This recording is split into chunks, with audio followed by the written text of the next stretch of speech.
नमो बुद्धाय दोस्तों। दोस्तों मैं बाबा साहब की प्रसिद्ध पुस्तक बुद्धा एंड हिज धम्मा इसको लेकर के मैं पहले भी वीडियो बना चुका हूँ और आज फिर उसी पुस्तक के आधार पर मैं फिर अगला वीडियो लेकर के आया हूँ दोस्तों। और उम्मीद है आपको अच्छा लगेगा और अच्छा लगे तो इस वीडियो को लाइक कीजिए और चैनल को सब्सक्राइब कीजिए। और सबसे ज़्यादा मेरी आपसे आग्रह है कि वीडियो अगर थोड़ा सा भी अच्छा लगे तो इस वीडियो के लास्ट तक अंत तक बने रहिए साथ में, तभी उसका कुछ लाभ मिल सकेगा। तो दोस्तों आज मैं आपको बताना चाहता हूँ कि भगवान बुद्ध ने कठोर तपस्या की वन में, और उसके बाद पिछले वीडियो में आपने जाना सुजाता की खीर खा करके, और उसके बाद उन्होंने आत्म मनन किया और उन्हें उन्हें लगा कि ये कठोर तपस्या जो शरीर को तोड़ देने वाली जो तपस्या थी वो व्यर्थ थी। और उसके बाद उन्हें आत्मज्ञान की प्राप्ति हुई, एनलाइटमेंट की प्राप्ति हुई उनको।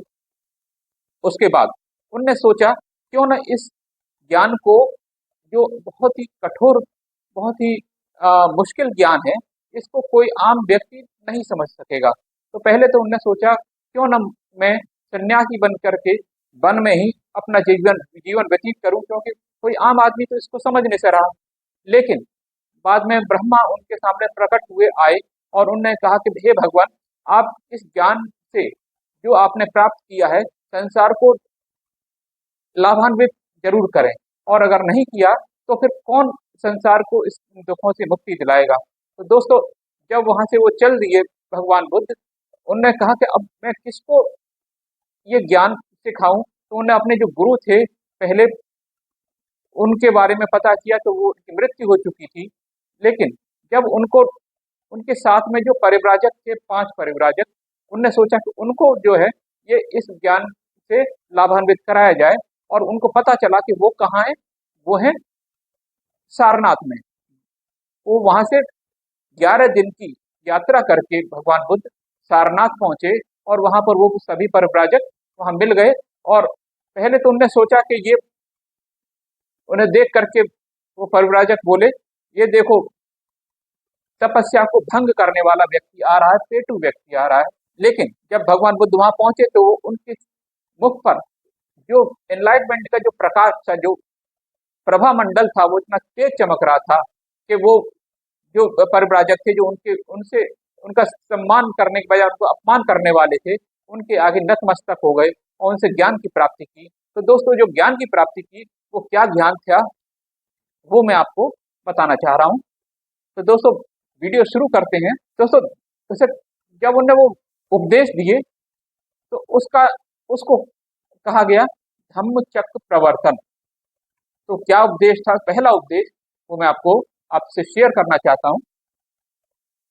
गौतम ने एक बार फिर कहा, भ्राताओं, आप पांचों साथी मेरी धम्म देशना सुनने वाले पहले व्यक्ति होंगे। धम्म सिर्फ चिंतन मनन या बौद्धिक चर्चा का विषय नहीं है, यह तो स्वयं की प्रत्यक्ष अनुभूति का विषय है। इसलिए पवित्र मन और सजगता से मेरी बात सुनो। बुद्ध की वाणी के प्रभाव में पांचों मित्र हाथ जोड़कर उनकी उस श्रद्धा से देखने लगे। कौंडन्य ने सबकी ओर से फिर कहा, कि कौंडन्य कौन है, वो उनमें सबसे वृद्ध था, सबसे सबसे जो सीनियर जो परिव्राजक था वो था। कौंडन्य ने सबकी ओर से फिर कहा, बुद्ध हम पर दया करके हमें सद धम्म की शरण में लेकर शिक्षा देने की कृपा करें। भगवान बुद्ध ने धम्म देशना आरंभ की। इस प्रवचन को धम्म चक्र प्रवर्तन का नाम दिया गया। धम्म के चक्र को चलाया गया। यह पहला प्रवचन उस पहली संध्या को दिया। परिव्राजकों द्वारा उस मार्ग को जानने की इच्छा प्रकट करने पर तथागत ने कहा, जीवन में दो सिरे की बातें हैं, दो विपरीत किनारों पर दो अतियों से भरे जीवन की बातें हैं जिनसे बचना चाहिए। इन दो अतियों में एक तो काम भोग का जीवन है और दूसरा काया को कष्ट देने वाला जीवन है। ये दोनों ही मनुष्य के लिए कल्याणकारी नहीं है। काम भोग का जीवन अर्थात शरीर की छहों इंद्रियों के सुखों में आकंठ में डूबे रहना, ऐसे जीवन का उद्देश्य होता है खाओ पियो और मौज मस्ती से जियो, क्योंकि एक दिन तो मरना ही है।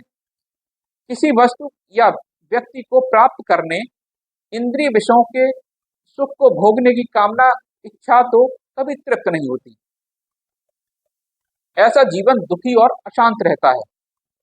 दूसरे जीवन का उद्देश्य घोर तपस्या के माध्यम से शरीर को कष्ट देकर काम वासना अर्थात इंद्रिय सुखों को दबा दो। शरीर को भूखा प्यासा रखकर और अन्य तरह की तकलीफें देने से दुखों से मुक्ति मिल जाएगी, अन्यथा संसार में वापस जन्म लेना पड़ेगा। अतः इन दो किनारों की अतियों का मार्ग मानव का कल्याण नहीं कर सकते। अंत में नाकामयाबी और निराशा ही मिलती है। जो मार्ग मैंने खोजा है वह मध्यम मार्ग है। तो दोस्तों ये मध्यम मार्ग यहाँ से बात आई। इन दोनों प्रकार की अतियों के लिए कोई स्थान नहीं है। सभी मार्ग दुखों की मुक्ति और शांति का मार्ग है। यही पवित्र अष्टांगिक मार्ग है, सम्यक मार्ग है, यही सद्धम्म है।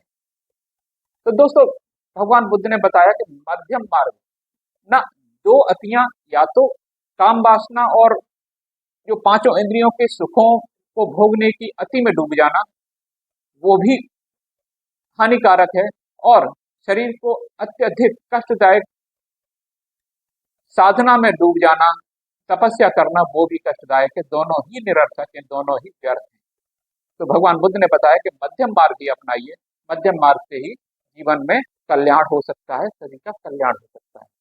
तो दोस्तों ये पहला प्रवचन था भगवान बुद्ध का। कैसा लगा आप कमेंट करके मुझे बताइएगा, और वीडियो अच्छा लगा हो तो उसको लाइक कीजिए, चैनल को सब्सक्राइब कीजिए, और अच्छा लगा हो तो उसको अपने मित्रों में शेयर जरूर कीजिएगा। दोस्तों इसी के साथ अगले वीडियो तक के लिए आपसे विदा लेना चाहता हूँ। धन्यवाद इस वीडियो को अब तक देखने के लिए। नमो बुद्धाय।